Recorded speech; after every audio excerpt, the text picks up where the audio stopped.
Tous et bienvenue sur ma chaîne Le Monde de Lily. Aujourd'hui, je voulais vous présenter un oracle qui s'appelle l'oracle de la sorcière guérisseuse.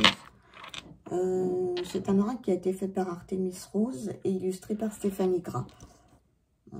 Voilà la boîte, très jolie boîte. Un petit peu difficile à ouvrir, mais comme il y a des encoches, ça va, c'est à l'intérieur. Alors, des cartes. Il y a 62 cartes, je crois. Oui, c'est ça, 62 cartes. Elles sont glossy, elles sont très grandes. Et elles ont des tranches dorées. Et voilà le dos qui est très beau. Il va peut-être y avoir des reflets parce qu'elles sont très glossy. Alors, mais on va commencer d'abord par le petit livret. Qui a 158 pages. Il y a une introduction, comme tous les petits livrets, la présentation de l'oracle, on vous dit que c'est un oracle qui est en noir, blanc et or, et on vous explique le pourquoi. Il y a une raison à tout ça, bien sûr. On vous parle également de certaines cartes où vous remarquerez que certaines sont comme réparées à l'or. C'est un petit peu ce qu'on voit un petit peu au dos. C'est pour rendre hommage à l'art japonais. Un art japonais qui est nommé le kintsugi, qui est un art qui répare, mais aussi l'art de la résilience. C'est une technique en fait qui consiste à réparer les objets, les céramiques, les porcelaines et les faïences cassées, tout en les sublimant à la poudre d'or, plutôt que de venir dissimuler les fêlures. Voilà, ça c'est peut-être que vous connaissez cet art. Voilà. Alors ensuite, les cartes sont... il y a plusieurs catégories de cartes, c'est pour ça que je les ai remis dans l'ordre, parce que j'ai déjà fait un tirage avec. Donc je les ai remis toutes dans l'ordre parce que c'est plus simple pour expliquer. Il y a des cartes qu'on appelle des outils, qui en fait représentent les objets rituels et sacrés. Ensuite, les cartes, les scènes, qui vont être nommées contemplation. Les portraits, qui vont être nommés en miroir. Les sabbats, les plantes magiques et les éléments. Donc en fait, il y a 6 catégories de cartes. Bon. On n'est pas obligé de les utiliser par catégorie, mais c'est une manière de mieux comprendre comment est structuré l'oracle. On peut tout mélanger, on peut faire... en fait, on l'utilise un petit peu comme on veut, puisque de toute façon, il n'y a pas de tirage proposé dans cet oracle. C'est à nous de nous l'approprier, de nous faire nos tirages, les tirages que vous faites habituellement, que vous retrouvez dans d'autres oracles, ou que vous pouvez carrément inventer. Ça là-dessus, il n'y a pas de problème. Hein. Donc, mais vous pouvez aussi les diviser.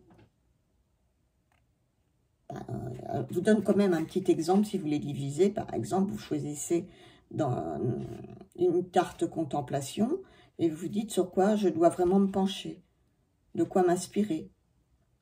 Et ensuite, vous pouvez aller tirer une carte miroir pour vous dire comment faire face à cette problématique. Vous pouvez y ajouter une carte sabbat pour l'énergie. Voilà, vous pouvez, en fait, vous faites un peu comme vous voulez. C'est tout simplement. Ensuite, alors, vous avez les cartes par numéro. Il y a un petit texte ici, et là, l'explication de la carte avec les mots-clés. Les mots-clés que vous verrez sont mis sur les cartes. Donc ça, c'est sympa. C'est comme ça pour toutes les cartes. Il est en noir et blanc. Et à la fin, vous avez un à propos des auteurs, Artemis Rose et Stéphanie Gras. Voilà. un très joli petit livre que je vais mettre là. Voilà. Maintenant, je vais vous présenter attendez, il va tomber, donc je vais mettre là. Je vais vous présenter les cartes. Alors là, en premier, on va avoir de la carte... attendez, je vais regarder pour ne pas me tromper. De la carte 1 à la carte 13. Ce sera les objets rituels et sacrés. Dessus, on vous met donc le nom de la carte, la tamée, et vous avez les petits mots-clés ici, action, décision, savoir dire non. Là, vous avez le balai. Je ne vais pas vous lire tous les petits mots, mais bon, on est toujours dans ces objets. La boussole, le chemin, protection et guidance. Le chaudron. Donc, toujours dans ces couleurs. Je le trouve très, très joli. Le coffre.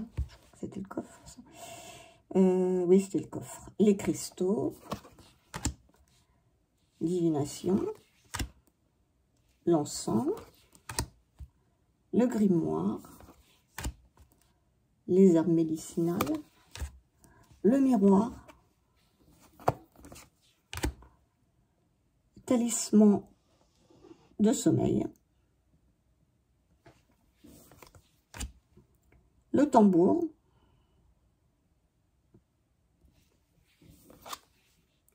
Donc là, on est... Là, ce sont les cartes donc des objets. Et maintenant, on va passer aux cartes des sabbats. Donc de la carte 14 à la carte 21, vous aurez la carte des sabbats. Alors là, je vous les passe toujours avec des explications, avec des mots-clés. Un cycle, défunt, divination. Yule, hiver, magie, gestation.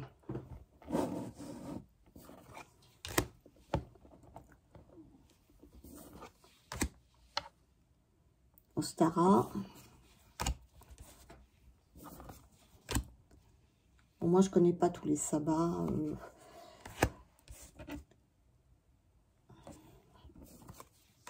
Là, ils y sont tous, je pense. Mais bon.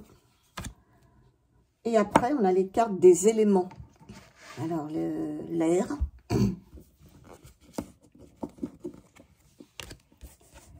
L'eau. Le feu. La terre. Voilà. Et ensuite, on va avoir les cartes des plantes magiques. C'est de la carte 26 à la carte 35.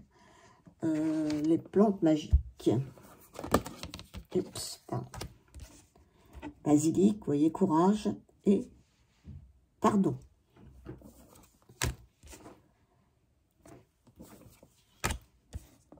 Chrysanthème.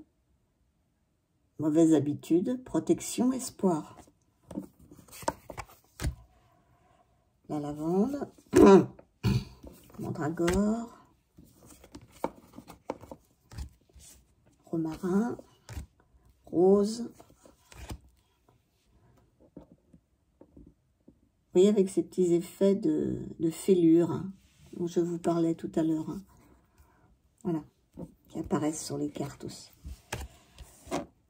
Ensuite, on va passer aux catégories des cartes contemplation. Oui.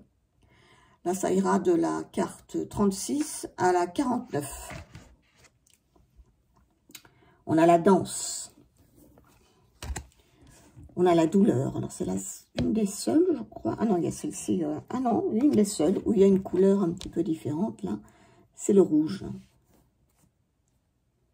Douleur, pleurs, courage. Très joli aussi. La femme au cœur secret. Amour, magie, ouverture. la femme au serpent.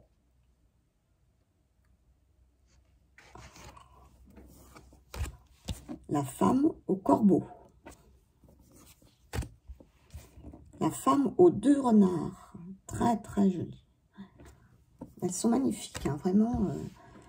Les femmes aux papillons de nuit.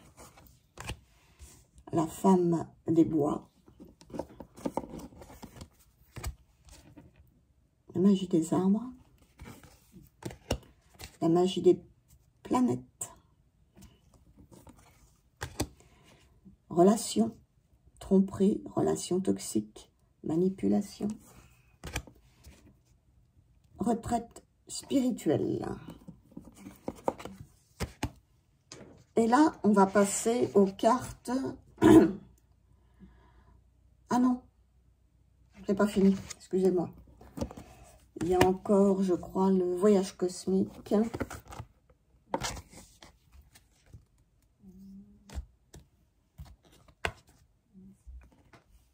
Non, il y a la triple lune, oh, pardon, excusez-moi. Le voyage cosmique, voilà, ça c'est la dernière. Et maintenant, là, on va passer aux cartes en miroir. Ce qu'elles appellent les cartes en miroir. Donc là, on a Brigitte, Renaissance, Protection, Guérison. La Dame Araignée. La Dame Cerf. La Dame Grenouille. Épreuve, apprentissage, accomplissement. La Dame Hibou, qui est sur la boîte et puis sur le livre. La Dame Lapin. La Dame Louve. La Femme au corbeau blanc. Justice, destinée, confiance. Alors, il y a une seule carte qui est en format paysager. C'est la Femme Bélier. La seule. Hein. La Femme Tatouée. La Guerrière.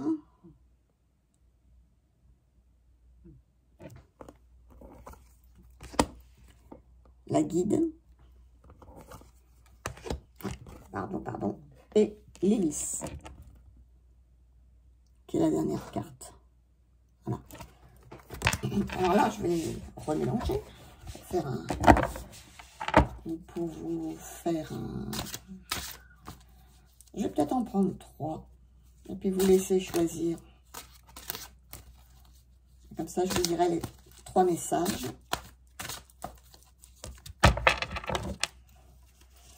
Je vais bien les mélanger.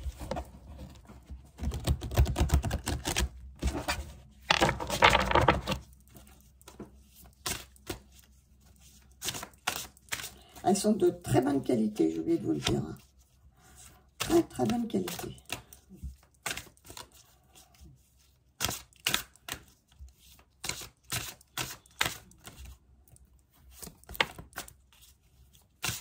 Allez, il y en a une qui part, une deuxième. Vous donnez, on va dire, l'énergie. Je vous laisse vous poser votre question si vous en avez une, ou tout simplement pour vous donner l'énergie de la journée de...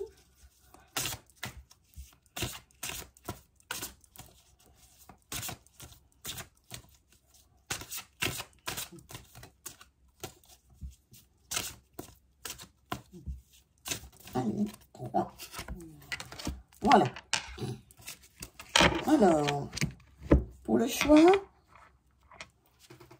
la 1, ça sera un petit marron. La 2, ce sera une petite pomme de pin. Et la 3,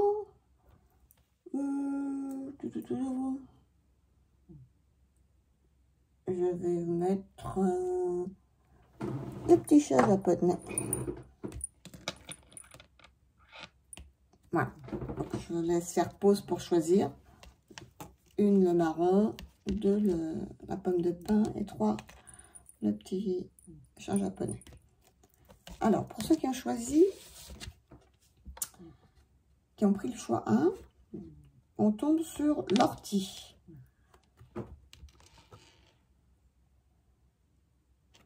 Qui a pour mot-clé jugement, confiance et influence. C'est la carte 32. Alors, je vais vous lire ce qu'on nous dit. L'ortie, je suis une mal-aimée, car lorsque l'on me touche, je pique et je provoque une vive sensation de brûlure. Pourtant, je suis aussi une guérisseuse. D'ailleurs, les Romains me consommaient pour se protéger des maladies. Selon certaines croyances, je peux aussi aider sur le plan de la sexualité et de la fécondité. Alors, l'ortie pique et brûle ceux qui la touchent. Dans la maison, elle repousse les énergies négatives. On dit même qu'en mettre au pied de son lit protège du mauvais œil. Elle possède également des propriétés médicinales et s'invite dans nos assiettes. Ne la considérons pas d'emblée comme simple mauvaise herbe. On a pourtant tendance à mal juger l'ortie en la pensant dangereuse, irritante, repoussante. Peut-être cette carte vient-elle vous interroger sur votre propre vision du monde. N'allez-vous pas trop vite dans vos jugements? Ne vous enfermez pas trop vivement sur des préjugés? Ou bien au contraire, êtes-vous trop confiant et abaissez-vous alors trop facilement votre garde? L'ortie vous invite à prendre justement votre place, à ne pas laisser les autres vous influencer, à poser vos limites sans pour autant rejeter les autres. Souvenez-vous que tout est question d'équilibre, y compris dans votre rapport aux autres. Après, il y a un petit mantra. Moi, l'ortie, je t'offre ce mantra. Je m'abstiens de juger trop vite et ne me referme pas non plus à la première difficulté. Je sais et je peux prendre ma place dans le monde de manière juste et équilibrée. Voilà, je vous la remontre avec ces mots-clés. Après, pour ceux qui ont choisi la pomme de pin, le choix 2, eh bien, on a le chaudron.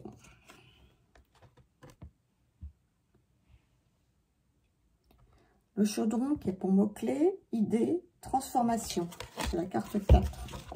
Donc là, on est dans les outils. Hein. Dans l'imaginaire et dans les récits de fiction, je suis indissociable de la sorcière. Je bouillonne et prépare des potions aux ingrédients farfelus. Chez les Celtes, j'accompagne ces ridouènes et ces rituels de divination. Mais je suis aussi indissociable de l'inépuisable Dagda. D'autres me prêtent des pouvoirs de résurrection. Le chaudron est emblématique de la sorcière et il est très utilisé dans les rituels. Symboliquement, on peut le relier au ventre de la déesse, à la matrice. Il est porteur de renaissance. Il incarne aussi la fécondité et la transformation. Jetez-y vos soucis pour les transformer. Faites d'un défaut une force en le passant en son sein. Dans certaines traditions, il assure l'abondance ou accueille le sacrifice. Ici, nous le voyons comme bouillonnant de ressources qui ne demandent qu'à être transformées, exploitées. Peut-être bouillonnez-vous justement d'idées et qu'elles ne demandent plus qu'à être organisées en une fabuleuse potion. Prenez le temps d'ordonner le fil de vos pensées pour en tirer les plus beaux atouts constructifs. Alors, si vous pratiquez la sorcellerie, vous saurez vous connecter à l'énergie du chaudron et c'est probablement le bon moment pour mettre en place des rituels d'abondance. Voilà. Donc, avec ces mots-clés, cette idée de transformation et de nouvelles idées. Pour ceux qui ont choisi mon petit chat japonais, ils ont la carte de Beltane. Là, on est passé dans les saisons. Avec pour mots-clés la fécondité, l'action et le printemps. La carte 18. Alors, pour les saisons, il y a moins de texte. Beltane et le sabbat qui célèbre la saison claire, l'apogée du printemps. On la fête le 1er mai. C'est le temps de l'alliance du dieu et de la déesse, ou plus simplement du masculin et du féminin. Il est temps d'entrer dans l'action, mais c'est aussi le moment de féconder. Vous devez poser les bases de votre projet, d'une idée, et y travailler avec patience, mais détermination. Vous êtes dans une énergie créatrice pour votre futur. Avec cette carte, je me laisse inspirer par, au niveau des couleurs, les teintes pastel, jaune et mauve. La planète sont la Lune et Vénus. La phase lunaire, c'est la Lune guibeuse. Les divinités, c'est Flora et Pan. La nature, c'est fraises, rhubarbe, lilas, muguet. Et les influences énergétiques sont la fécondité, le renouveau et la croissance. L'énergie de cette carte, c'est j'ai planté les graines, maintenant je passe à l'action et je rends mes idées fécondes. Voilà, un exemple de tirage en utilisant toutes les cartes, en faisant un petit peu comme on veut, hein, en mélangeant toutes les cartes, ou comme je vous l'ai dit, vous pouvez faire des tas. C'est vous qui créez en fait vos tirages et qui vous appropriez ce jeu. Alors moi, j'ai déjà fait un tirage en mélangeant toutes les cartes, en posant des questions bien précises. Et moi, je trouve qu'il fonctionne assez bien. J'aime beaucoup. C'est une très bonne surprise. Un très beau jeu. Il y a beaucoup de cartes, 60 cartes pour un oracle, c'est beaucoup. C'est beaucoup et c'est bien, je trouve. Voilà. Donc, j'espère que cette petite vidéo vous aura plu. Dites-moi ce que vous en pensez. Je pense que vous avez dû déjà peut-être le voir, ce jeu, sur d'autres chaînes. Et je vous dis à la prochaine.